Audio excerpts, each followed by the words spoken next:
nós vamos estudar hoje, né, a nossa última matéria, nosso último estudo, sobre termodinâmica. Vocês já estudaram ao longo do curso algumas coisas de termodinâmica. Ao longo dessa disciplina também eu falei termodinâmica, né?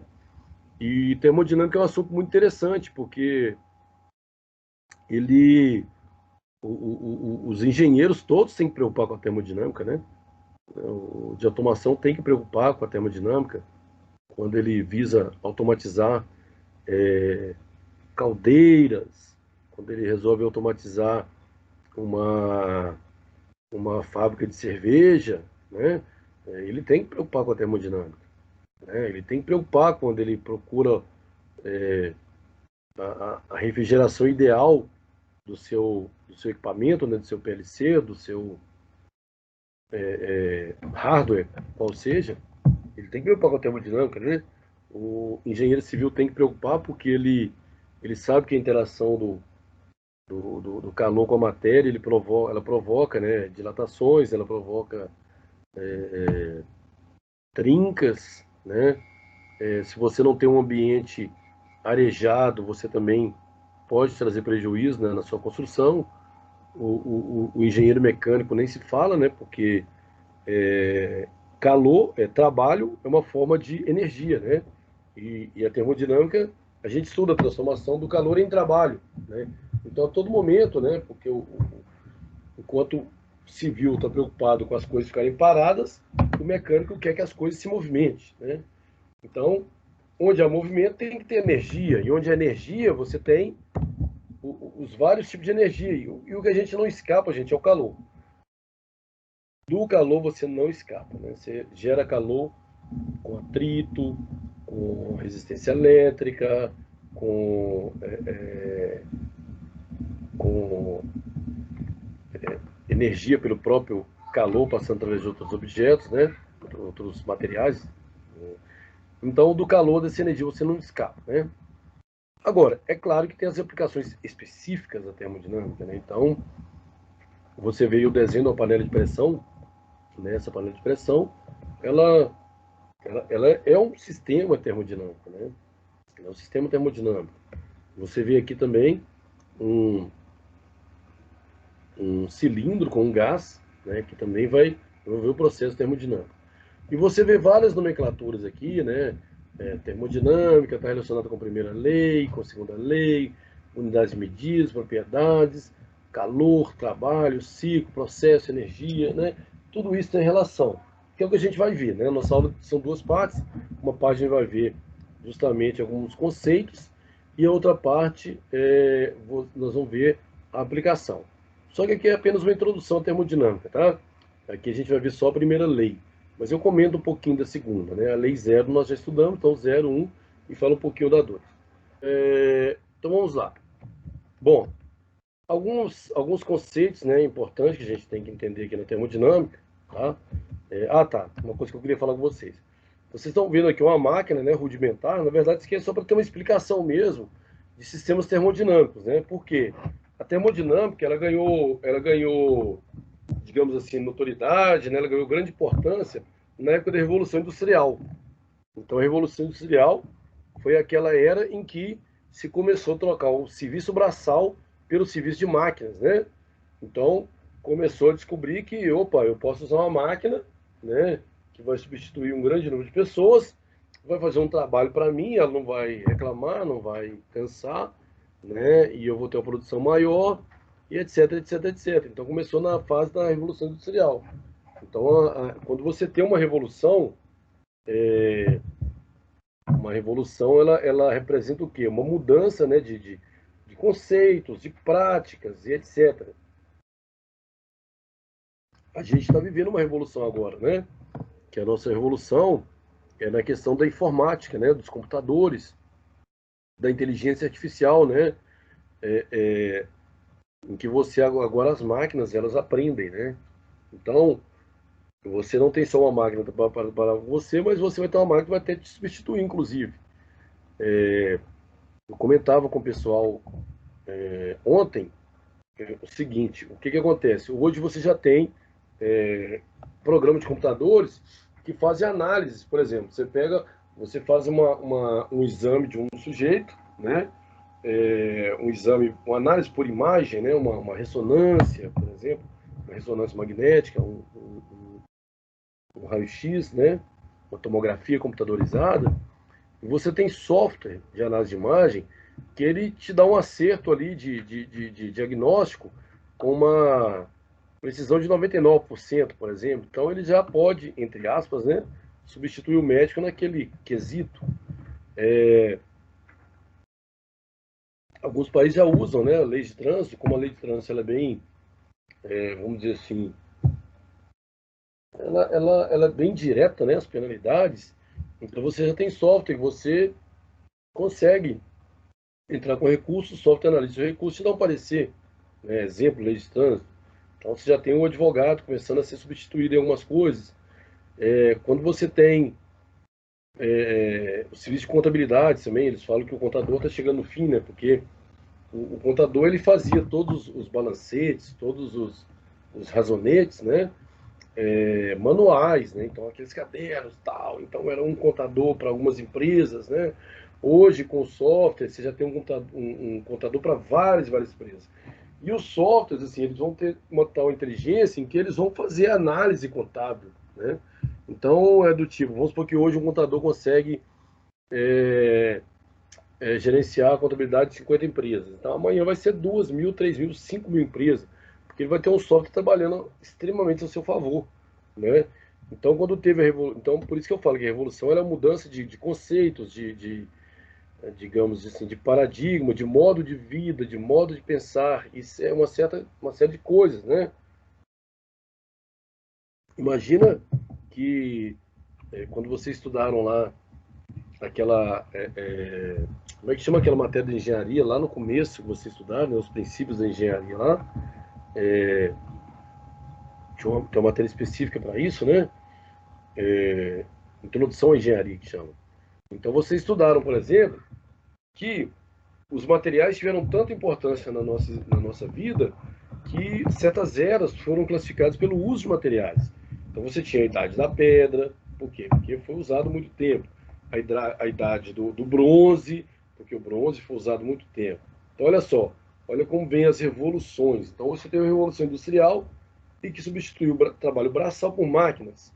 Essa revolução que nós estamos tendo agora, que é uma revolução da chamada indústria 4.0, né, que é a revolução da informática, das máquinas, agora você não tem só a substituição do trabalho braçal, você também tem substituição do trabalho intelectual, né? A nossa vantagem é que dizem os pesquisadores da área que, sei lá, 70% das profissões do futuro, elas ainda não existem, né? Elas são do futuro não só porque elas, por causa da durabilidade, mas porque elas nem existem ainda. Então, quer dizer, a gente nem conhece que as profissões são essas, né? Então, muitas vão acabar, outras vão chegar e a roda continua girando, né? Então, esse aqui é um retrato de um sistema termodinâmico na época da Revolução Industrial, né? Você note que você tem aqui um combustível, né? Um combustível aqui, que é o carvão, por exemplo, pegando fogo. Então você tem calor, o calor vai aquecer uma caldeira, né? Essa caldeira pode conter água. Então, ao aquecer essa caldeira, a água vai mudar de estado, você tem o vapor vai empurrar aqui o piston, esse piston vai se mover no movimento o quê? Retilíneo, né? E esse movimento retilíneo, como você tem um virabrequim, um girabrequim aqui, né, que é uma roda com acoplamento excêntrico, né, fora do centro aqui, né, você consegue transformar esse movimento linear, retilíneo, ou ainda translacional, em um movimento o quê? Rotacional. Rotacional. Então, através do calor, você gera trabalho, que é o movimento. E o trabalho, que está aqui no movimento linear, retilíneo, ele passa a ser um movimento rotacional, e aí esse movimento rotacional se aproveita para um monte de coisa, né? Se aproveita para fabricar o carro, né? Que o motor do carro vai funcionar com esse princípio. Não, Renato, mas o motor do carro não tem fogo. Sim, não tem fogo. Ele tem gasolina, né? Que fica no estado gasoso, mistura de gás, um gás que é gasolina mais ar, né, a vela centelha e você tem a explosão. A explosão vai empurrar o pistão e o pistão vai fazer exatamente isso. Ele vai transformar, através do girabrequim lá no interior do motor, o seu movimento linear, o seu movimento retilíneo, para o movimento circular e o carro segue, né? Então, locomotiva, né? Máquinas de modo geral. Só que aí também você pode aproveitar esse movimento aí para girar o que? Um gerador. E o gerador vai fazer o quê? Ele vai gerar eletricidade, né? O dínamo, né? Então, veja bem, você pegou a energia do carvão, essa energia você gerou calor, esse calor, que é uma energia, se transformou em trabalho, que é uma energia mecânica, essa energia mecânica translacional se transformou em energia mecânica rotacional, a energia mecânica rotacional se transformou em energia elétrica. Veja que é uma transformação de uma energia a outra. Calor é energia, né? Você tem a energia mecânica, você tem a energia rotacional, você tem a energia elétrica. Essa energia elétrica pode ser transformada em energia luminosa, pode também ser transformada em energia mecânica, e pode ser transformada em energia térmica de novo. Então, na verdade, quando você tem um sistema termodinâmico, primeiro, você tem relações de calor e trabalho, calor e trabalho, né? Calor gera trabalho, trabalho é energia, calor é energia. Calor gera movimento. Então, você tem isso no sistema termodinâmico, né? Só que você tem outras energias envolvidas, outras energias. Então, você entra logo de cara onde? Na primeira lei da termodinâmica, que é a lei que fala da conservação da energia. Tá? A energia, ela não é criada nem destruída, ela é transformada. É o que nós acabamos de ver aqui. A energia foi transformada, né, em vários outros tipos de energia, ok? E aí, mas essa energia conserva, gente. Ela é constante no universo, ela se conserva. O nosso único problema é justamente com o calor. Esse que é o problema, tá? Esse que é o problema. Por quê? A primeira lei garante que é a lei da conservação da energia. A energia não é criada nem destruída, ela é apenas transformada, convertida em outros tipos de energia. Ponto. Primeira lei. A segunda lei, ela vai dizer sobre a eficiência. Por exemplo, você tem uma máquina térmica, ela recebe 100 joules de calor. E ela produz um trabalho de 60 joules. Ou seja, se eu recebo 100 e produzo 60, eu produzo 60 sobre 100. Eu produzo 60%. Essa é a minha eficiência, né? Eu recebi 100 e produzi 60 de trabalho. E os 40? Os 40 vão ser jogados fora. Renato, mas se eu conseguir melhorar a eficiência dessa máquina, você vai conseguir melhorar. Você vai conseguir melhorar. Só que a segunda lei, ela te limita, a segunda lei do termodinâmica. Porque ela fala que uma máquina operando em ciclos, né, ela não consegue converter 100% do calor em outra energia. Alguma energia sempre se perde, né? Então a lei, a segunda lei da termodinâmica, dentre suas várias interpretações, ela vai limitar a eficiência da sua máquina térmica. Sua máquina térmica funciona com calor. Quer dizer o quê? Que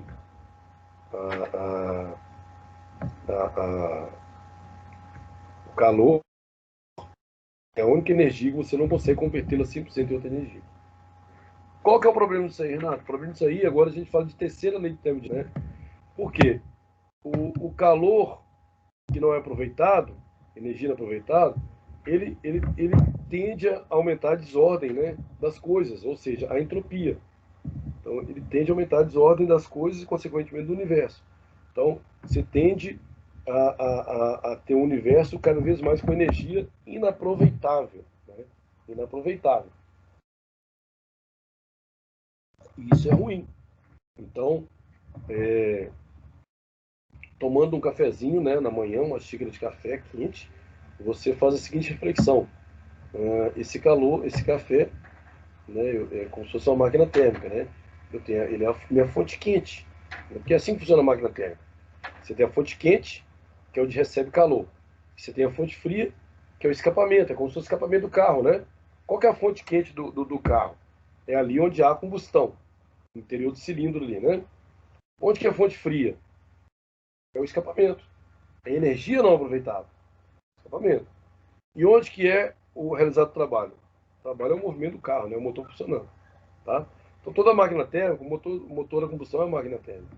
Toda máquina térmica tem uma fonte fria, que é uma fonte quente, onde você recebe energia, você realiza trabalho, e uma parte dessa energia é mandada embora pela fonte fria. Então, quando você está lá no café da manhã, uma xícara com café quente, você imagina uma máquina térmica, né? Você olha para aquela xícara e fala, poxa, aqui tem uma fonte quente, né? E o ambiente, na verdade, é só fonte fria. Você fala, poxa, eu tenho uma fonte quente e uma fonte fria. Eu poderia fazer uma máquina térmica, né? Para aproveitar pelo menos um pouco desse calor para produzir trabalho. Mas você não vai fazer isso, né? E enquanto seu café esfria, você está diretamente aumentando Ô, a entropia do universo aí. Pois não? Renato, Pois não? só uma pergunta. Na área veicular, né, carro, caminhão, coisa e tal, existe a turbina. A turbina faz exatamente esse aproveitamento desse gás quente, Exato. joga para dentro da turbina, dá uma esfriada nele, entre aspas, né? Não é aquela esfriada, mas dá uma esfriadinha nele e ele volta para o motor, né? Que é aspirado, ele passa a ser turbinado, vamos dizer assim. Isso não seria o aproveitamento desse calor? Exatamente, gente. Quem não conhece como funciona a turbina de um carro, aí eu vou turbinar meu carro. Simplificadamente, é exatamente isso que o Eduardo falou. Em vez de você pegar aquele escapamento e mandar tudo pro ar, ele volta com aquilo e faz um reaproveitamento.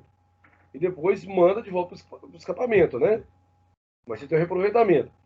Com isso, o que, que eu faço? Eu estou aumentando a eficiência da minha máquina térmica. Viu, Eduardo? Quando você faz uma turbina, quando você volta com esse escapamento, com essa energia inutilizável, quando você volta ela para o motor, você faz exatamente o que você falou, você faz um reaproveitamento. Tá? Entendi. A Ok. turbina do carro é isso mesmo. Tá? Depois, quem não conhece, dá uma lidinha para vocês verem como funciona. É muito legal. É exatamente isso. Tá? Então, gente, isso aqui, olha, resume toda a história da termodinâmica, né? Tudo que a gente tem de termodinâmica, né? Só que assim, você tem a termodinâmica funcionando a nível micro, a nível macro, você tem assim, a termodinâmica estatística, você tem uma série de ramos, ramificações da termodinâmica, tá? Mas o básico da termodinâmica é você estudar a transformação de calor em trabalho, tá bom? Vamos lá. Então, o que são sistemas termodinâmicos, né? Os sistemas termodinâmicos, é, é, eles são sistemas, né, onde a gente é, correlaciona a transformação de energia, especificamente transformação de calor em trabalho. Então, a termodinâmica lida com calor, né? Então, os sistemas, qualquer sistema, né, vamos falar de sistema, não sempre termodinâmico, mas qualquer sistema, ele pode ser um corpo rígido, né, simples, né, como um corpo rígido, ele pode ser complexo, como uma planta, né, ou uma central termoelétrica, mas tudo é um sistema, tudo é um sistema, considerado como um sistema, né, desde um simples objeto, mas ele é um sistema, ele é formado por várias partes que se interligam e interagem entre si, né. Aqui cita outros exemplos, né, como combustão, fissão nuclear, que eu já falei um pouquinho com vocês, né? E, e etc. Então, isso são sistemas, né? Nesses sistemas, né, que não são ainda sistemas termodinâmicos, nós temos algumas características importantes, né? Então, tem uns exemplos bem simplesinhos aqui, olha, você tem um copo de água que é um sistema aberto. Eu tenho uma garrafinha fechada, né, que é um sistema fechado. Pela figura, você já consegue imaginar.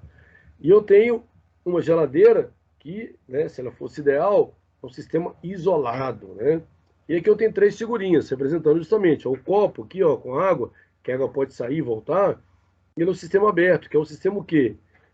Em que você troca energia e matéria. Energia e matéria, né? O verdinho aqui é matéria e o laranjinha é energia. Então, o sistema aberto é aquele que você pode trocar, né? É, uma, tem um conceito, né, que tem um conceito de sistema, né, que é chamado vizinhança, né? Vizinhança é o entorno do seu sistema, tá? E fronteira é o limite, ok? Então, nesse primeiro exemplo aqui, olha, eu tenho um sistema aberto, em que eu tenho uma fronteira, né, eu tenho vizinhança, e eu troco energia e matéria com a vizinhança. É esse copo aberto aqui, né? O segundo modelo, sistema fechado, né, é um sistema em que eu posso trocar energia é o laranjinha, energia eu posso trocar energia com a vizinhança, mas matéria não. A matéria fica presa. Então, por exemplo, o caso aqui da água na garrafinha. Quando a água está reduzindo se a água é gelada e aí em contato com sua vizinhança, ela vai aquecendo, né? Ela vai deixar de ficar gelada num dado momento, né? Então note que eu estou trocando energia com a vizinhança, mas matéria não. A água não sai dali. E o terceiro sistema com a geladeira, né? Ele não troca com a vizinhança nem energia e nem matéria, né? Não sai nada de dentro, né? Por quê? Porque a ideia é conservar a temperatura, então você não troca nem calor, entendeu? Então essa é a diferença do sistema aberto, sistema fechado e sistema o quê? Isolado, tá? E aí, aqui só texto, né? Mas os textos vão falar justamente isso que eu estou falando. Aqui nós temos, né, o exemplo que eu falei, que olha, você tem a vela que quando ela centelhar, ela vai explodir esse gás, e a explosão, ela é uma expansão do ar, né? Onde essa expansão do ar provoca a pressão no cilindro e o cilindro se movimenta, tá? Esse sistema aqui, por exemplo, é o sistema do tipo fechado, né? Ele é o sistema do tipo fechado neste momento aqui, tá? Neste momento aqui, ele é um sistema fechado, porque ele vai trocar, energia, tá? Ele vai ser esse aqui, ó. Ele vai trocar energia, mas ele não vai trocar o quê? Massa. Só que uma hora o gás não queimado, vamos dizer assim, ele vai ter que sair para entrar um novo gás. Neste momento, ele deixa de ser um sistema fechado para ser um sistema aberto, que vai trocar energia e matéria, né? Aqui só reforçando, né, o que é o sistema aberto, fechado e isolado, porque você tem os três modelinhos, depois você dá uma olhada com capricho, né? Uma coisa importante para a gente também é falar de propriedade, estado e processo, né? A propriedade termodinâmica, né, é uma característica macroscópica do sistema para a qual não é necessário saber o histórico, né? Como assim, né? Ou seja, comportamento prévio, então, do sistema para mensurar, como por exemplo, propriedade termodinâmica, massa, volume, temperatura, então não importa. Quando eu vou estudar a temperatura, eu quero a temperatura naquele momento, né? Aquele volume, aquela massa, então essas propriedades, chamadas propriedade termodinâmica, eu não tenho que acompanhar uma evolução, vamos dizer assim, uma mudança com o tempo, né? O estado termodinâmico, ele já é uma condição na qual o sistema encontra. Então, por exemplo, eu posso ter um sistema que tem uma dada pressão, um dado volume e uma dada temperatura, tá? Então eu faço aqui, ó, exemplo, tá? Eu tenho um gás confinado no cilindro, esse gás tem uma pressão de 2 atm, um volume de 3 litros e uma temperatura de 100 kelvins, tá? Então, esse é meu estado. Note que ali eu tenho o quê? Eu tenho as minhas propriedades, né? O volume, a temperatura, né? A pressão, e aí eu tenho o meu estado. Qual é o meu estado 1? Meu estado inicial, né? O estado a ser analisado, aquele estado presente, estado 1. Tá, o estado 1 é como ele se encontra, né? Eu falei aqui, a pressão de 2 atm, o volume de 3 litros, e a temperatura de 100 kelvins. Bom, se eu reduzir esse volume, for um pistão reduzir esse volume, ao reduzir o volume, eu já mudei o estado dele.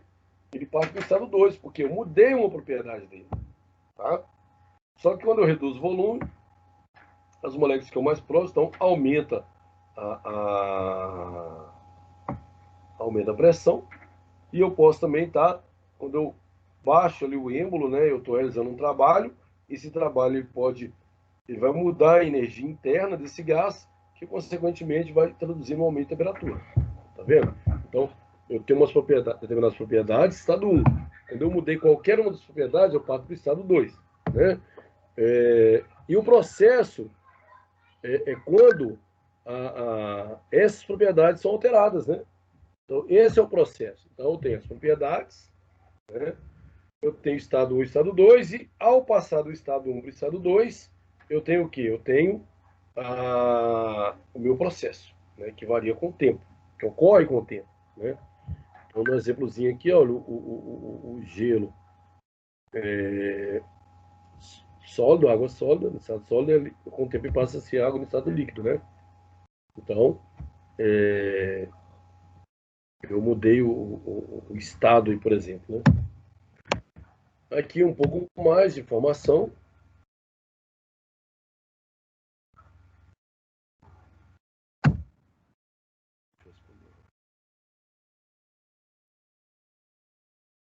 Só um minuto, pessoal. Só ver o que está perguntando aqui.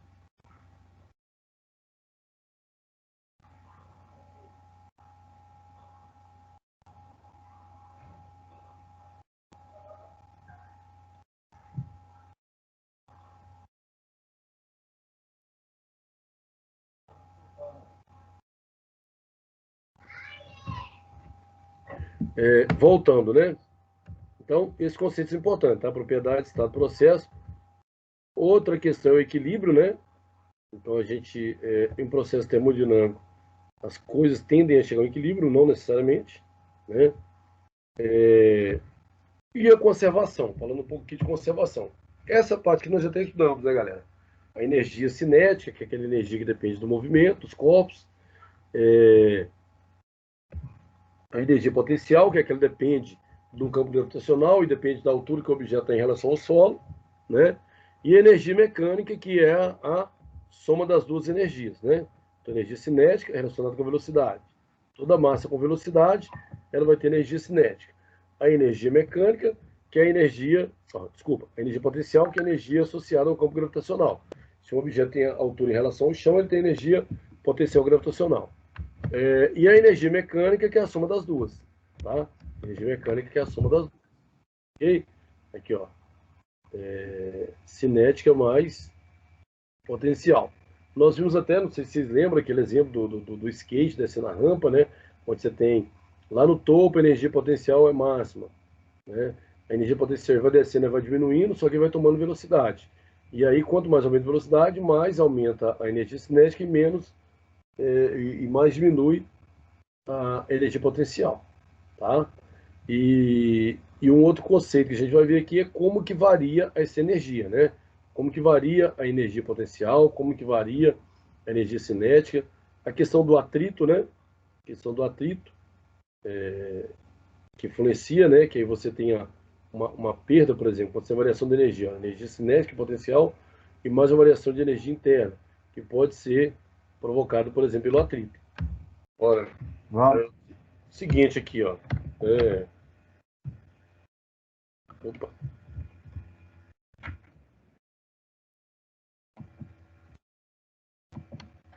O seguinte, estão vendo a apresentação aí, né? Ok? Estão vendo aí a Tá, apresentação? tá, tá aparecendo. Energia mecânica pode ser dividida em energia potencial. Eita, estou trabalhando aqui. Isso. Energia cinética e trabalho. Né? Então, energia mecânica, energia cinética, mais energia potencial,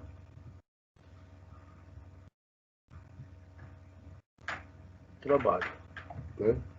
Então, verdadeiro ou falso? Ó, a energia potencial gravitacional é o estado de energia em que o sistema se encontra devido à sua posição em relação ao campo gravitacional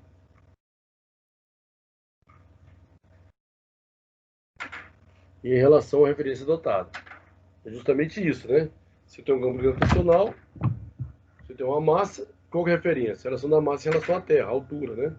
Então isso aqui é de fato a definição de energia potencial gravitacional. Então essa é verdadeira. A energia cinética é uma medida escalar que representa o trabalho realizado por uma força quando o corpo está em movimento. Sim, porque é o seguinte, a energia cinética, por exemplo, você tem um automóvel, vamos pegar aqui, ó.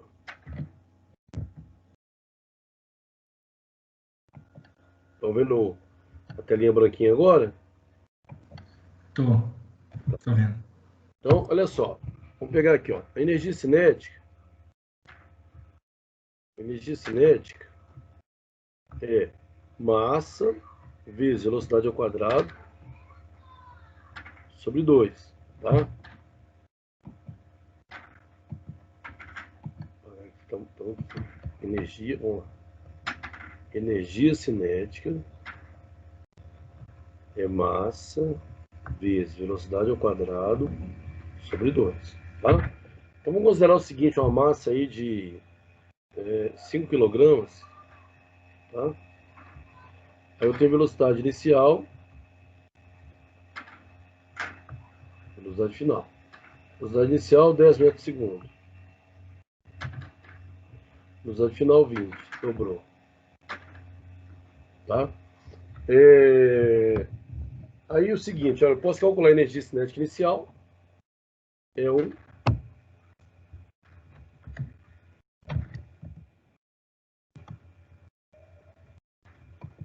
Peraí só um minutinho, gente.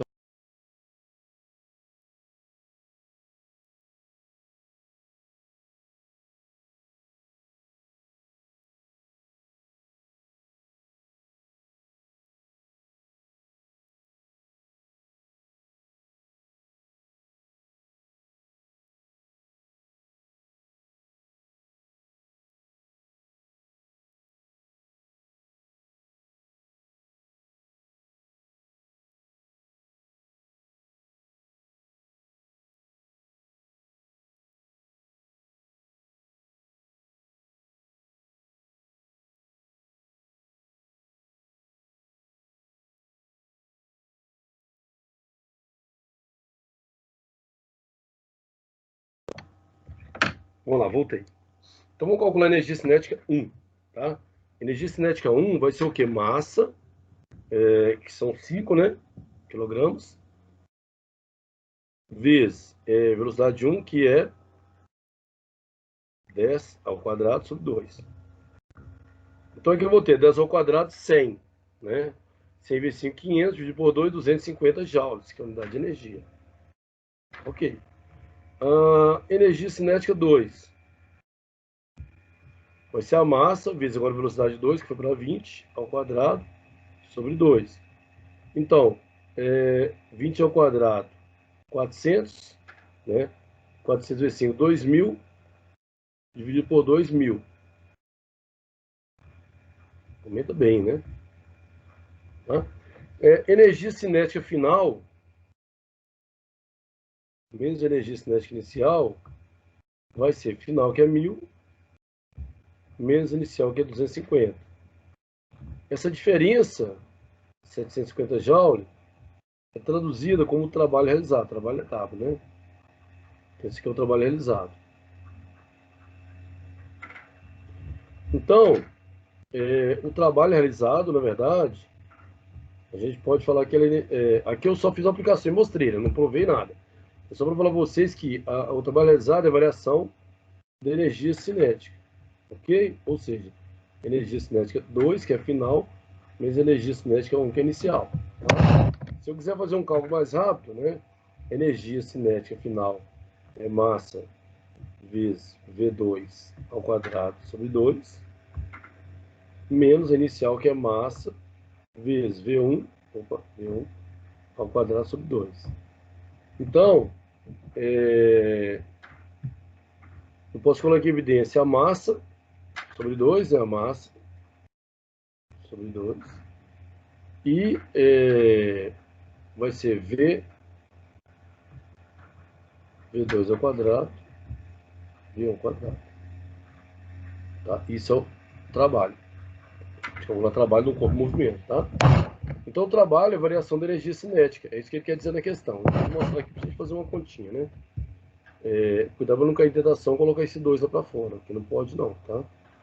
Diferença de 2 quadrados, resolve de outro modo.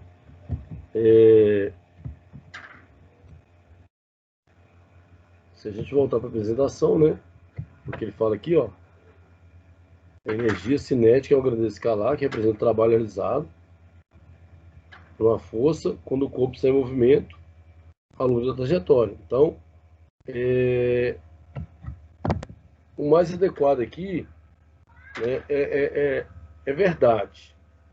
Mas o mais adequado aqui não seria energia cinética é um gradiente escalar que representa o trabalho, né? A variação da energia cinética seria o mais apropriado, mas não está de tudo errado não, tá? O mais completo seria a variação da energia cinética. O trabalho é representado por uma energia de pressão, que corresponde à energia potencial de realização do trabalho das forças de pressão que atuam escoalmente no fluido.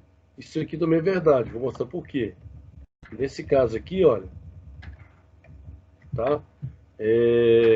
Você tem um fluido aqui que é um gás, né? Então você tem uma pressão sem energia de pressão, tá? E isso então vai empurrar o pistão e realizar trabalho.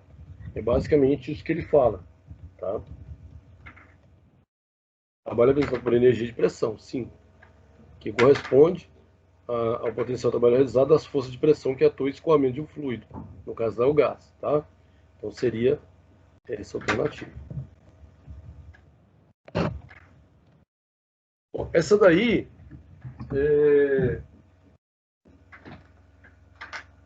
aquela questão que eu fiz lá agora no whiteboard já ajuda a resolver, né? Então se eu pegar aqui, ó, ele fala que a energia cinética é um gradiente escalar que representa o trabalho realizado pela força quando o corpo está em movimento ao longo da trajetória. Sim, de novo eu falo, né, que a melhor apresentação seria a variação dessa energia, né? Uma massa ela tem 10 kg e percorre a trajetória de 5 metros por segundo. Em determinado momento, uma força reage sobre ela, no sentido contrário ao movimento, fazendo com que ela reduza a velocidade em 20. Então a velocidade que era 5, ela vai reduzir em 20%. Então, se eu pegar aqui, ó, 20 por 100 é 20 sobre 100, né? Vezes 5, o que eu vou ter? Posso cancelar aqui, né? Então, eu vou ter 5 vezes 2, 10 sobre 10, 1. Então, 1 metro por segundo é o que ela vai ser reduzida, né? Então, ela reduz 1, vai de 5 para 4 metros por segundo, tá? Então, ela varia de 5 para 4. Então, isso aqui, ó, é uma energia cinética final, é 2. Esse aqui é a energia cinética inicial. A massa é 10 e ele pergunta qual que é o trabalho realizado. Ele fala o módulo do trabalho. Vamos lá, essa questão tá cheia de furadinhas, mas vamos lá. Então, eu tenho a seguinte situação aqui, ó. Tá? Eu tenho a seguinte situação aqui, ó. Eu tenho a minha velocidade final. Opa, deixa eu...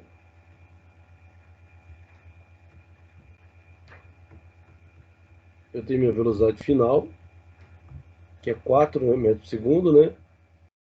Inicial, que é 5 metros por segundo. Quer dizer, por que a final é menor que a inicial? Porque está freando, né?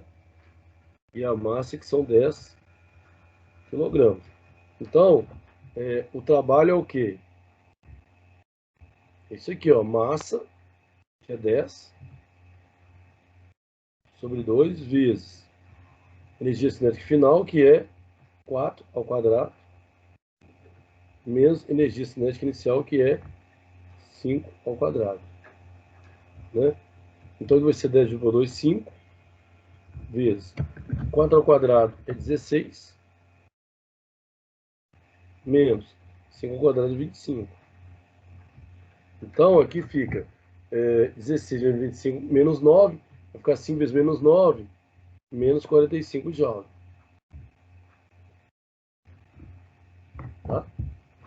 Observem que, se eu voltar lá no meu slide, tá? Eu não tenho essa resposta, né? Porque eu tenho isso aqui, né? A minha resposta foi menos 45 joules. Eu não tenho, né? A resposta aqui é nula, né? Nula. Ok? E quando ele fala o módulo é um valor sem sinal, né? Então, teria que ter uma resposta aqui de 45, que é o módulo. O módulo é o valor sem sinal. Tá bom? Continuando, parece que é só a resposta, mas aí eu já fiz para vocês lá. Continuando aqui, o conceito de energia utilizado em termodinâmica é muito mais amplo que o conceito de energia mecânica, pois envolve várias outras propriedades, processos e interações do sistema como vizinhança, que são muito mais complexas. Do sistema com a vizinhança. Né? Do sistema com a sua vizinhança, que é muito complexo. Muito mais complexo. Analise as afirmações seguintes. Então, primeiro aqui, ó. A energia interna do sistema é a somatória de todas as interações de energia do sistema, que são classificadas como energia cinética ou potencial. Aliás, que não são classificadas, tá? Isso aqui é verdade, vou explicar por quê. Né? Essa variação da energia interna, ela está associada, por exemplo, ela pode estar associada, por exemplo, com temperatura, né? Então, essa energia interna é um outro tipo de energia, né, que não é a potencial e nem é a cinética. Um outro tipo de energia. Deixa eu ver aqui. Ó.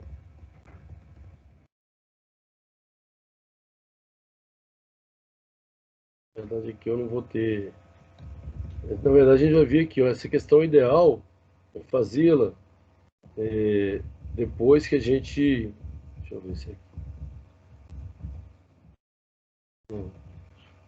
Será que eu pulei essa parte? Vamos ver aqui, só um minuto.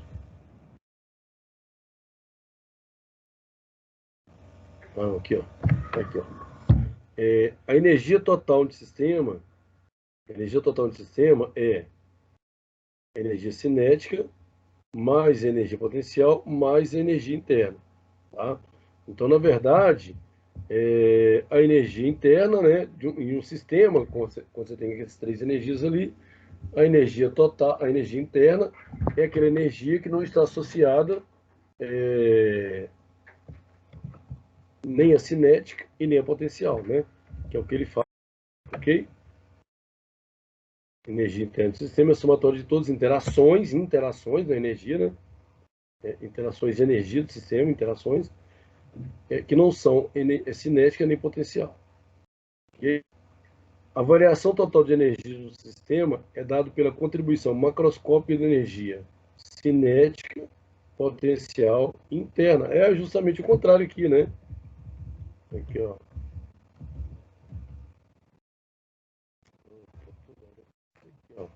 A energia total do sistema é a cinética, a variação cinética, a variação potencial mais interna. É justamente o que ele define como energia total aqui, ó. Variação, né? O deltinha ela quer dizer variação. A variação da energia total do sistema é contribuição macroscópica, ou seja, variação da cinética, variação do potencial, com variação da energia interna. Verdade.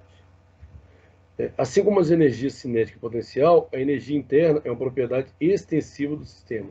Que isso? Eu não vi, né, com vocês, então eu vou pular essa parte. Galera.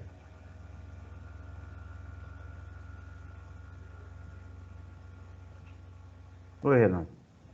Só um minutinho, por favor.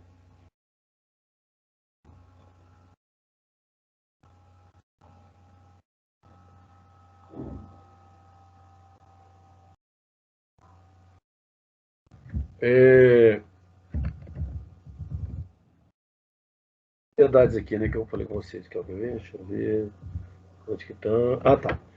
As propriedades podem ser classificadas como propriedades extensivas e intensivas. Qual que é a diferença? Uma propriedade chamada de extensiva, se o seu valor para todo o sistema, é dado pela somatória dos valores da propriedade para cada porção, o qual o sistema é dividido, né? Então, quando que a propriedade é extensiva? Quando você analisa toda a extensão, né, todo o tamanho do sistema, né? Então, você tem uma propriedade para cada parte do sistema, tá? Para cada parte, você tem um sistema com várias partes. Por exemplo, você tem um objeto igual cita aqui, por exemplo, ó, a massa, o volume, né? A massa, o volume, a energia, né? Se você tem um material qualquer, né?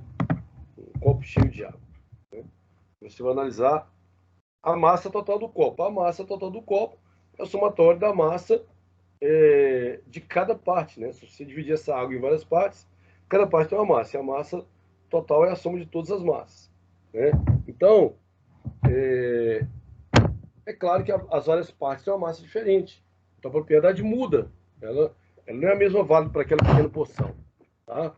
Agora, quando você tem uma propriedade intensiva, ela não depende do tamanho da extensão do sistema. Ela pode variar de intensidade de uma região para outra, né? E ela é uma propriedade de função da posição e do tempo, certo? Como, por exemplo, a temperatura, a pressão, o volume específico, né? Lembrando que o volume específico é a densidade, né? Que é a massa sobre o volume. Então, na verdade, é o seguinte, quando você tem um material, por exemplo, eu vou medir a temperatura de um quarto, né? Então, eu posso tratar da minha temperatura média ou eu posso tratar da temperatura de cada parte, né? Mas a minha temperatura total do quarto não vai ser a soma de cada temperatura, né? Se eu pegar a pressão, também não vai ser. Se eu pegar a massa específica de uma matéria, se ela varia, a massa específica final ela não é a massa específica final é a massa total dividida pelo volume total. Ela não é, por exemplo, a soma de todas as massas específicas, né? Então, essa propriedade, quando ela é intensiva, ela é válida apenas para aquele ponto, né? E é igual que fala, ó, ela pode ser uma função da posição, ou seja, mudei de posição, num quarto, por exemplo, de temperatura. Mudei de local para medir, vai mudar a temperatura, né? Ou pode variar com o tempo. Então, por exemplo, a temperatura de um líquido, né? Então, com o tempo, ela vai variar em cada parte dele ali. Ok? É como se fosse também o seguinte, né? Quando você tem uma propriedade específica do material e quando você tem uma propriedade do todo, né? Então, vamos colocar aqui, por exemplo, calor específico. O calor específico, ele é dado como, né, ele é dado, por exemplo, se eu tenho um grama de uma determinada massa, um grama apenas, né? Eu tenho um grama de um material qualquer, aço. Vamos colocar um material qualquer para não dar valor exato, tá? Eu vou fornecer uma quantidade de calor a esse 1 grama de material. Então aqui eu tenho a massa igual a 1 grama. Vou fornecer o calor aqui de, por exemplo, 12 calorias. Eu quero variar isso aqui, temperatura, ΔT, de 1 grau Celsius. Tá? Então, a quantidade de calor para que 1 grama de material varie 1 grau Celsius é o calor específico. Tá? É o calor específico. Então, o calor específico é o quê? É a quantidade de calor, 12 calorias, né? Para que 1 grama varie 1 grau. Certo? Então, essa propriedade específica do material. Agora, se eu quiser a capacidade térmica é o quê? O calor específico vezes a massa, tá? Então, o calor específico é uma propriedade que é intensiva, né? E a capacidade térmica é uma propriedade extensiva, porque ela vale para uma massa toda, né? Não para uma porçãozinha ali apenas. Por exemplo, se eu pegar uma barra de gelo, né? Eu vou colocar uma barra de gelo lá de 1 kg para derreter e vou pegar uma barra de gelo de 1 kg e vou triturá-la. Vou colocar também para derreter, vou esparramar ela, né? Essa barra triturada vai derreter mais rápido que essa barra inteira, né? Por quê? Porque eu estou mudando a capacidade térmica. A capacidade térmica de cada fragmento vai ser modificado, né? Então, o calor específico do gelo em barra e o calor específico do gelo triturado é o mesmo? O calor específico é o mesmo, tá? Porque ele depende apenas de uma porção ali da matéria. Agora, a capacidade térmica não é a mesma. Por quê? Porque ela vai depender do volume. Como eu tenho um volume grande, eu tenho a capacidade térmica grande. É muito calor para derreter tudo. Como o gelo picado, eu tenho vários volumezinhos, né? Então eu tenho várias capacidades térmicas isoladas, cada gelo vai derreter de acordo com o calor recebido. É mais ou menos isso, entendeu? Então, um depende, quando uma propriedade é extensiva, ela depende de todo o tamanho ali do seu sistema, né? Nós vimos aqui exemplos de sólidos. Quando é extensiva, ela depende de uma região, né?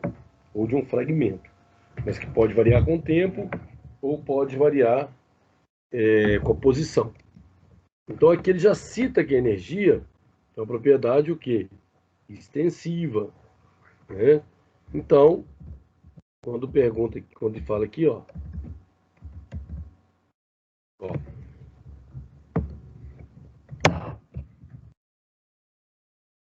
assim como as energias cinética e potencial, a energia interna é uma propriedade extensiva. Bom, qualquer energia é uma propriedade extensiva do sistema, né? Porque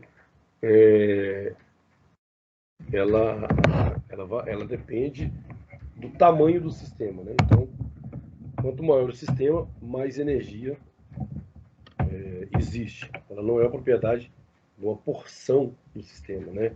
Como se tem o calor específico. Se eu pegar 1 quilo de gelo, o calor específico é 1. Se eu pegar meio quilo de gelo, o calor específico também é aquele mesmo. O calor específico não muda, né? Agora, a capacidade térmica de 1 quilo de gelo, ela é uma, a capacidade térmica de meio quilo de gelo, ela é outra, porque ela muda conforme o tamanho do seu sistema, tá? Então, essa daqui também é verdadeira. Então, nós temos as três aí, né, como verdadeiras, ok? Engraçado, aqui são 1, 2 e 2, aqui são 1, 2, 3, depois eu mudo isso aí, tá? Então, galera, agora eu vou falar um pouco de primeira lei termodinâmica. Eu achei que dava para encerrar esse tópico, mas não vai dar não, o jogo já é 8h15. Mas o que eu vou fazer? Olha só, esse segundo tópico aqui, vou falar um pouco dele, tá? Ele tem 3 exercícios para fazer, 2 conceituais e 1 de cálculo, mas é simples, tá? E depois só atividade avaliativa, tá, galera? Eu tinha marcado para 22 aqui, olha, mas pode entregar depois, tá? Não tem problema não. Tranquilamente, até porque não vou terminar de explicar a matéria. Essa atividade avaliativa aqui, ó, são esses exercícios, ó. 1, 2, 3, 4, 5, 6, tá? Vocês já me entregaram uma atividade agora, né? Então, vocês vão me entregar isso aqui também, pode ser depois, não precisa ser igual eu marquei dia 22, domingo, não. Pode ser depois. Renato, Oi? essa aí tá Você vai mandar no grupo ou essa tá no Avas? Não, essa aqui já tá naquele material que eu mandei no grupo. Tá, beleza. Eu baixei ele já aqui, então. Qual dele? São 6 questões. Vocês vão fazer, né? Deixar o cálculo. O que não tiver cálculo, você dá uma breve explicação. Aí você pode entregar depois, não precisa data não. Mas o que eu quero dizer? Que na próxima aula eu vou finalizar essa matéria e vou fazer correção daquela lista e dessa aqui, entendeu? Depois que eu finalizar, aí você pode entregar se você quiser. Se você quiser, não. Aí você tem que entregar. Se você quiser entregar antes, pode, mas você pode entregar depois da revisão. Então, vocês que vêm revisão, o que eu vou fazer? Vou terminar de explicar a matéria e vou resolver a lista 1, que vocês entregaram, e a lista 2 aqui, que vocês vão entregar, tá bom? Então, não se esqueça disso aqui.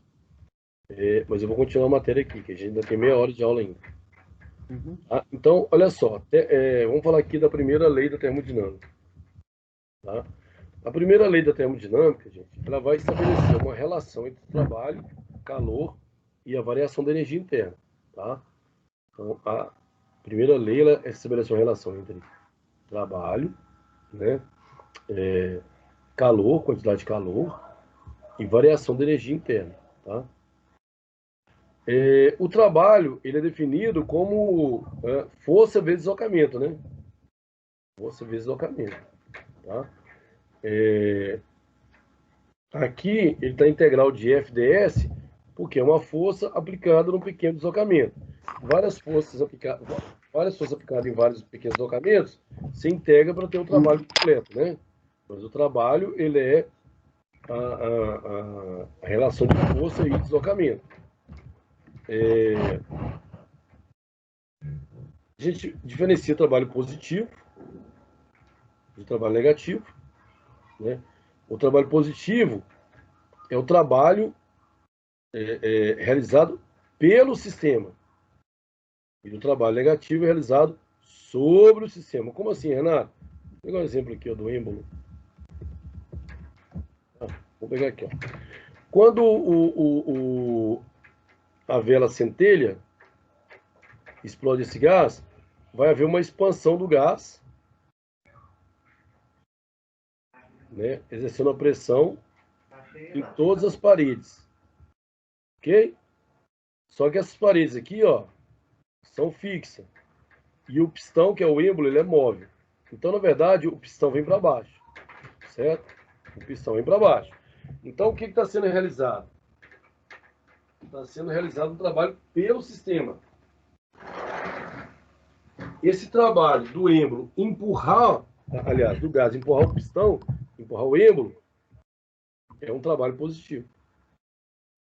É um trabalho realizado pelo sistema. Agora, quando ocorre a queima, uma dessas válvulas abre, porque uma válvula ela abre para entrar o gás, depois ela fecha. Ocorre a explosão, esse cilindro fica maior, né? Porque o êmbolo ele vai lá para baixo, né? Então você tem isso aqui aumenta, né? E aí depois esse pistão empurra, né? A outra válvula abre, esse pistão empurra o resto de gás que fica aqui, que não queima, né? Não há combustão, e ele vai embora. Então nesse momento o pistão ele vai empurrar o gás, né? Então o pistão realiza um trabalho sobre o sistema. Então o trabalho é o quê? Negativo. Então imagine você empurrando o carro. Você empurra um carro, beleza, estou empurrando o carro. Então você está realizando um trabalho positivo. Você. Agora, se o carro te empurra, você está recebendo um trabalho, ou seja, trabalho negativo. Então aqui, se o gás expande e empurra o pistão, trabalho positivo, porque o sistema está realizando o trabalho. Se o pistão volta, né, ele comprime o gás. Então, o pistão realiza um trabalho sobre o sistema. Ou o gás recebe um trabalho. Se o gás recebe um trabalho, trabalho negativo. Se o gás realiza um trabalho, trabalho positivo. Se o gás se expande, trabalho positivo. Se o gás se comprime, trabalho negativo. Tá? Essa é a diferença.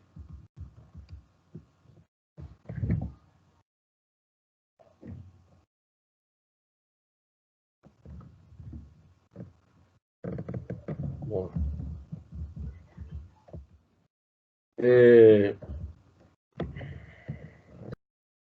Tá? Agora nós vamos estabelecer uma outra relação, tá? Outra relação que é o seguinte: o meu trabalho,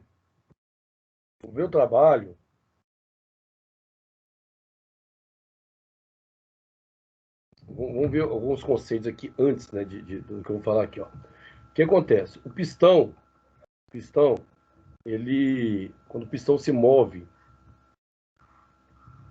no interior do cilindro,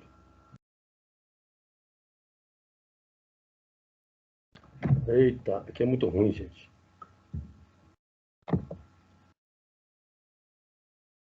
Aqui é muito ruim.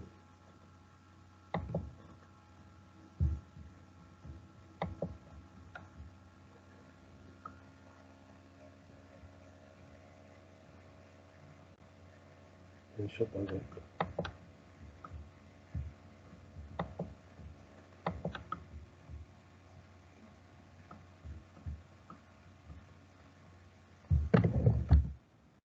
Vou lá para o whiteboard, que é melhor.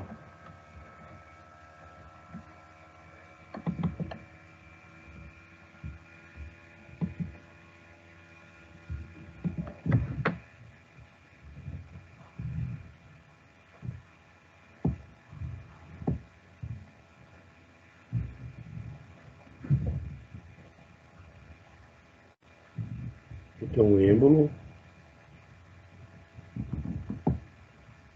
Tá? Aqui dentro tem um gás. E aí eu vou pegar esse como cilindro, ó.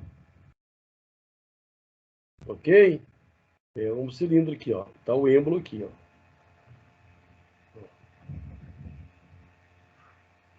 Então, olha só, nós temos uma área circular, que nós devemos levar em conta. Você tem uma distância aqui, olha. Então, você tem uma área circular. Você tem uma distância aqui, olha, ΔX, tá? você tem uma força aqui, tá? Então, por exemplo, você tem uma pressão. O que é a pressão? Força sobre área. Então, o gás exerce uma pressão. Por quê? Porque existe uma força aqui e uma área. Então, existe uma pressão relacionada com força sobre área, que é a definição de pressão. Você também pode falar que força é igual ao quê? Pressão vezes área, né? Então, essa expressão já é encontrada aqui, olha. Já é encontrada aqui. Opa, de novo. Tira o PowerPoint, tá? Então, quando ele fala aqui, ó, força sobre área vezes área, ele está falando da pressão, que é essa força aqui, olha, exercida, né? A força aqui, ó, do movimento transacional em relação a essa área. Por isso que você tem uma pressão, força sobre área, ou seja, força é pressão vezes área, né? Agora, o trabalho, ele é a força, né? A força vezes um deslocamento, ΔX, né? ΔX, dx. ΔX é um deslocamento, dx é um pequeno deslocamento, infinitesimal. Então, por isso que o trabalho aparece como a minha força, que é o quê? Pressão vezes área, vezes dx. Opa! Muito ruim.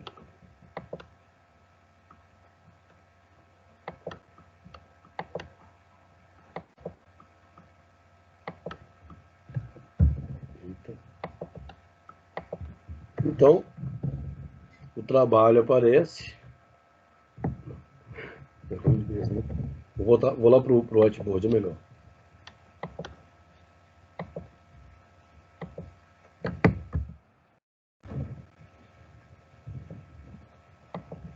Tá? O trabalho, então,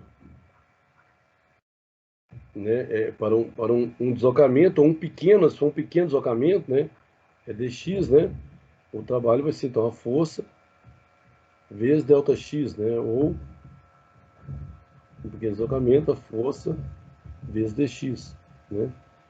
Ele é como se fosse vamos dizer assim, um trabalho é a força vezes ΔX. Um pequeno trabalho, né, é a força vezes o dx, tá? Trabalho, força vezes ΔX, que é força de deslocamento. Um trabalho, uma pequena porção, é uma força, que ela é constante, por isso que não é dF, força que é constante, vezes um pequeno deslocamento, dx, né? Então, esse trabalho diferencial, né, esse pequeno trabalho, vamos dizer assim, a força vezes aquele dx, nós já vimos que é o, aliás, nós já vimos lá que essa minha força é pressão vezes área, né? Pressão vezes área. Então, esse trabalho diferencial, esse pequeno trabalho, é o quê? Pressão vezes área, que é força, vezes dx, tá? Ah, mas para que isso? Vamos lá, vamos chegar numa relação aqui, né? Vamos chegar numa relação aqui, tá? Aqui, ó. Não é isso? Agora chega nessa relação. Por que essa, Renato? Vamos lá de novo no whiteboard, né? Vou explicar detalhadamente aqui. É o seguinte, o volume, ele pode ser dado como área da base vezes altura. Você calcular um volume de uma lata de óleo, de um cilindro, é a área da base, que a área da base é o quê? Πr ao quadrado, vezes a altura, né? Que é o comprimento da lata. Então, volume é a área da base, vezes a altura, que é o ΔX. Se eu quiser um pequeno volume, um dV, é a mesma área, que a área é a mesma, vezes um dx, tá? Então aqui, olha, eu tenho área vezes dx, então eu tenho que o meu trabalho diferencial, ou seja, aquele pequeno trabalho, ele é a minha pressão vezes quem? A dx, mas quem que é a dx? É o dV, tá? Por isso que lá aparece que esse trabalho infinitesimal, ele é, aqui ó, PdV, pressão vezes o volume diferencial, o volume infinitesimal, tá? Tudo isso para chegar na expressão, né, que olha só, se o trabalho né? Se o trabalho diferencial é a pressão vezes o volume diferencial, né? Quando eu integrar os dois lados, né? Eu tenho que integral a soma de todos os trabalhos infinitesimais é o trabalho, que é igual a integral de PDV, pressão vezes diferencial de volume. Essa aqui que é uma forma de calcular trabalho, sem ser aquela força vezes deslocamento, que ele está relacionando o quê? A minha pressão e volume. Então, olha só, eu posso relacionar o trabalho como força vezes deslocamento, FDS? Posso. Mas eu também posso relacionar meu trabalho como pressão vezes volume. O trabalho pode ser força vezes deslocamento ou pressão vezes volume. É apenas isso que esse equacionamento quis demonstrar, tá bom? Para não ficar gratuitamente. Aqui é a integral definida, né? Volume 1, volume 2. Porque quando que realiza o trabalho, gente? Quando há mudança de volume. Aí é interessante, tá vendo? Para vocês entenderem, olha só o êmbolo. Esse aqui, ó. Vou apagar aqui.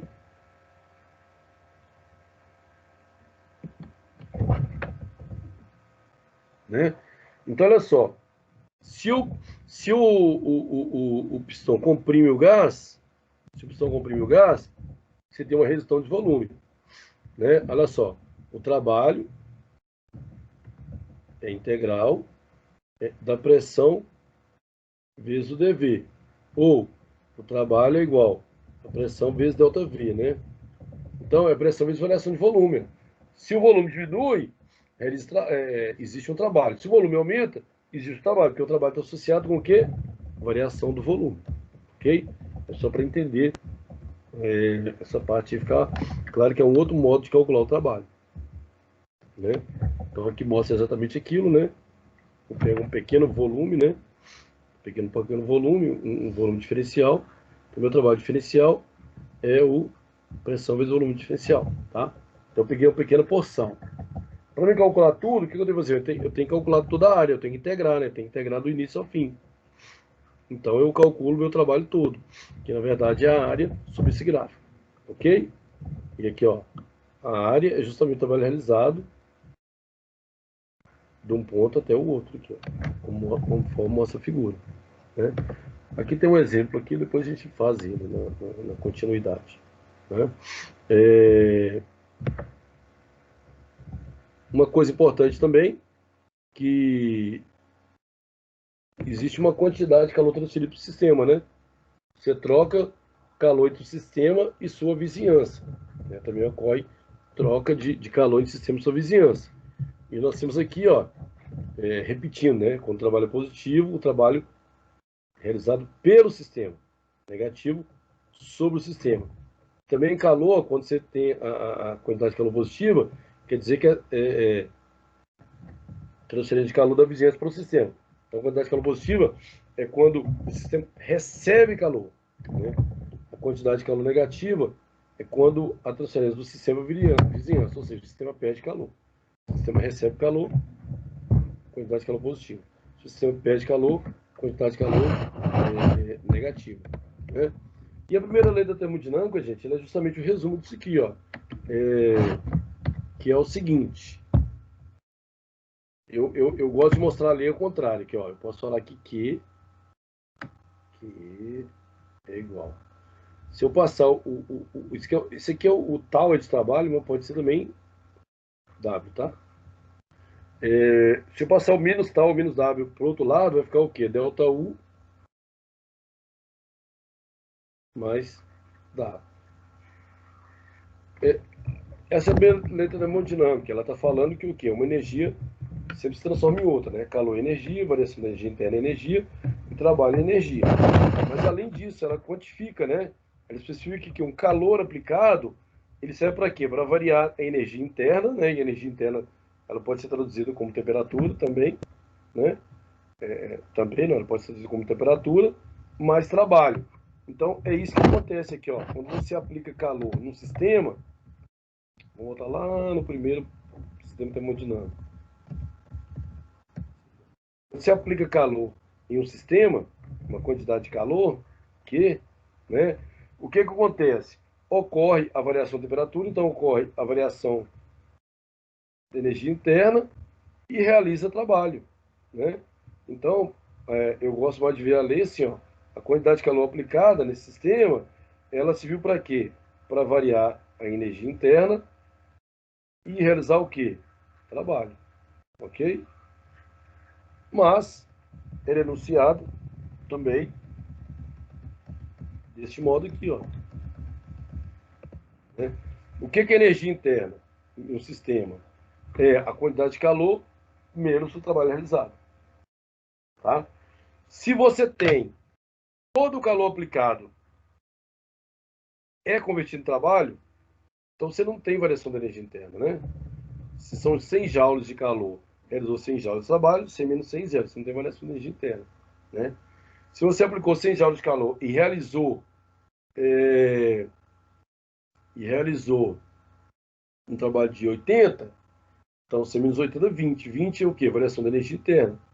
Houve aumento de temperatura. E por aí vai, né? Então a primeira lei termodinâmica, ela relaciona o calor recebido com o trabalho realizado, né? Se o calor recebido é diferente do trabalho realizado, a energia que ficou aí não perdida, né, mas transformada, foi o quê? Energia interna do sistema, tá? E aí, isso aqui, ó, é simplesmente variação da energia, né? Que é calor menos trabalho, é a mesma coisa. Aqui eu sempre coloquei a lei para lembrar que, ó, a outra forma que ele é escrita, ó, quantidade de calor, vai trabalhar na variação da energia interna. Eu acho mais fácil visualizar. Ele coloca até um termômetro aqui, ó, para mostrar que a energia interna é relação direta com a temperatura, né? Ao aplicar calor, o sistema realiza trabalho e muda a sua temperatura, tá? Isso aqui é interessante, essa análise, né? Da primeira lei, olha na primeira lei de novo, ó. Quantidade de calor aplicada, a variação da energia interna, mais realização de trabalho, né? Então, se a quantidade de calor é positiva, tá? Quantidade de calor é positiva, quer dizer, se o sistema recebe calor, se o seu gás está sendo aquecido, né? Aliás, ela é positiva se o seu gás está sendo aquecido, se ele recebe calor. Ela é negativa se o gás perde calor, né? E quando você não recebe nem perde, você tem uma relação chamada adiabática. Adiabática é uma transformação onde não ocorre o quê? Perdas de calor. Tá? Perda de calor. Aí é uma transformação adiabática. Não é perda de calor, não. Não é perda nem ganho, não há troca de calor. Se você tem a variação de energia interna maior que zero, é porque a energia está aumentando. Se você tem a variação menor que zero, é porque a energia diminui. Se você tem a energia igual a zero, variação de energia igual a zero, então você tem uma isotérmica, transformação isotérmica. O que é isotérmica? A mesma temperatura. Você não está variando a energia interna, quer dizer que você não está aumentando e você não está diminuindo a energia interna, né? Então, você não está aumentando em temperatura, é a mesma temperatura, por isso que isotérmica, né? Se o trabalho é positivo, o gás se expande. Se o trabalho é negativo, o gás é comprimido. Se o trabalho é nulo, o gás não é expandido nem comprimido. Ele tem o quê? Ele fica constante, ele tem um volume constante. Ele é uma transformação isovolumétrica, ou simplesmente isocônica. Tá?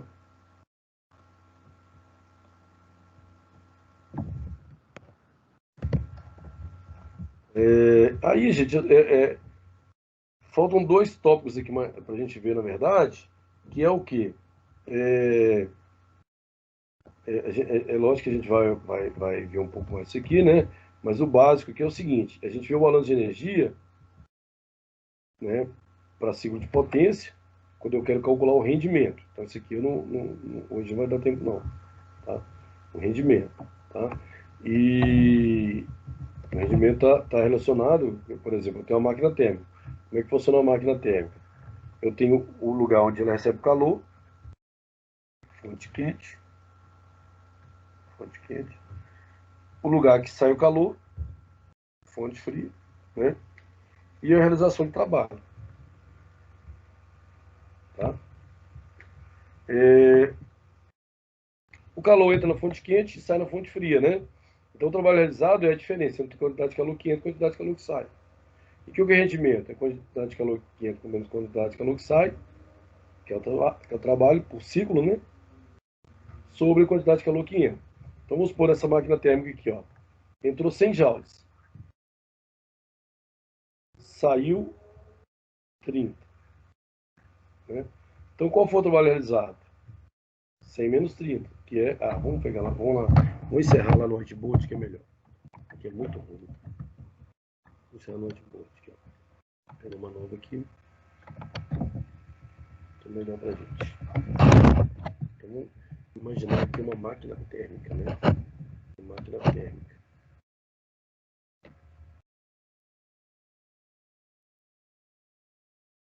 Máquina térmica.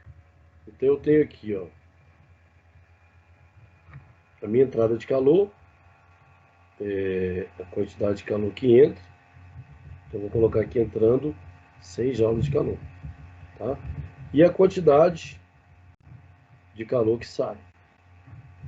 Quantidade de calor que sai. Então eu vou colocar 30 joules. Tá bom? Como se fosse um motor de carro, né? Aqui, olha, a quantidade de calor que entra é o que? A admissão. A quantidade de calor que sai é o que? É o escapamento, tá? E aqui é o trabalho realizado. O trabalho realizado seria o quê? O motor funcionando, né? Para o carro andar. O trabalho realizado aqui, então, ó, o trabalho realizado é a quantidade de calor que entra menos a quantidade de calor que sai. Então, o trabalho realizado é 100 menos 30. O trabalho realizado é o quê? 70 joules. Né? E aí, qual que é o rendimento dessa máquina térmica, desse motor? É o trabalho realizado sobre a quantidade de calor que entra. Tá? Então, o trabalho realizado é 70 joules, né? A quantidade de calor que entra é 100. Então, essa máquina tem um rendimento de 70%. Ou 0,27, pode falar assim também. Tá? Então, esse é o rendimento. Ele é chamado de rendimento ou eficiência. Ok? Então é isso. Né? Essa é a eficiência da máquina térmica. É aquilo que ela recebe menos aquilo que ela joga fonte fria sobre aquilo que ela recebeu, a quantidade de calor que ela recebeu. Então você calcula a eficiência. Né? Se eu te dei 100 reais, você foi no mercado e gastou 70, né? O seu poder de gasto é 70 em cima de 100, né? O poder de gasto é 70% aí. Né? Se você tem, se você ganha R$1.000 e você vai no mercado e gasta 700, seu poder de compra foi de 700 sobre 1.000, que é 70%. Né?